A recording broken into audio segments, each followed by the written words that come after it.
We're born, we get an education, then we work, and then we retire. Life was simple in 3 stages of study, work, and retire. But the longevity trend is set to give a whole new spin to our 3-stage life.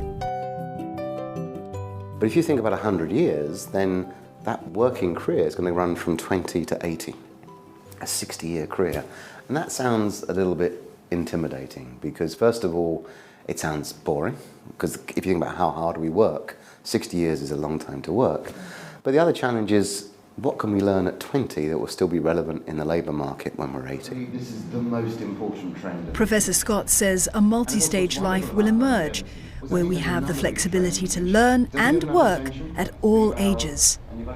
This allows us to take study or career breaks to pursue our passions, pick up new skills, take care of children and parents, or just to de-stress and re-energize. Pretty much everything has to change. Work, careers, education, relationships. It's a major redesign. But of course we did this in the 20th century because we redesigned life in the 20th century. We invented teenagers, we invented pensioners. So right now we're all inventing new stages of life. Being able to work at all ages makes financial sense. There comes a point in time where you stop earning money and you draw down from the savings that you've earned. But of course, if people actively choose to work for much longer, then some part of that issue is resolved.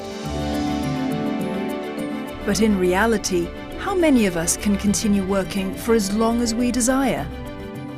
Oftentimes, our mindset and our perception of aging and old people hinders that innovation.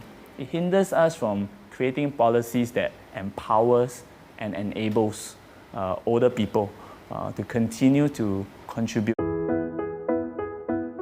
One common perception of senior staff is that they tend to get sick more often. More sickness is associated with increased absenteeism and higher medical costs. People's ability is not directly related to their age. Older workers have more institutional knowledge, and they're very good at solving problems, and older workers don't take so much sick time as people might imagine, and they tend not to have the same family responsibilities as younger workers who are maybe taking care of children and elderly parents. There are other areas where the senior workforce can add value. Across Asia, the population is aging. Having some seniors in your workforce allows you to connect better with this group of consumers. How can you not have a workforce that includes people across the age spectrum in order to understand how to meet their needs? Otherwise, what you have is a working age population with much less empathy or understanding of how their actual customer, what are the needs and demands of their sort of customer base. Seniors are also generally better in the softer human skills. There's a social capital bit that we often forget about, and I deem that to be social and emotional stability that they will bring to any team in an organization. Such skills are highly valued in the age of digitization. So broadly, the way I see it is, if machines are going to become better at being machines, humans have to become better at being humans. And so you're going to see a big shift in the type of jobs that firms want towards teamwork, or human empathy, or emotional understanding. And what you tend to find is older workers tend to do better on those skills than younger workers. So how can companies maximize the potential of their senior workforce? We can put seniors who are perhaps being re-employed into areas where they are talented in. Right? The other aspect is health management, work processes, changing work processes, looking at changing your policies to enable seniors to continue to grow and to be able to flourish in the organization. Prudential has taken some steps in that direction. The insurer has scrapped the retirement age, meaning its staff can stay on beyond the age of 62.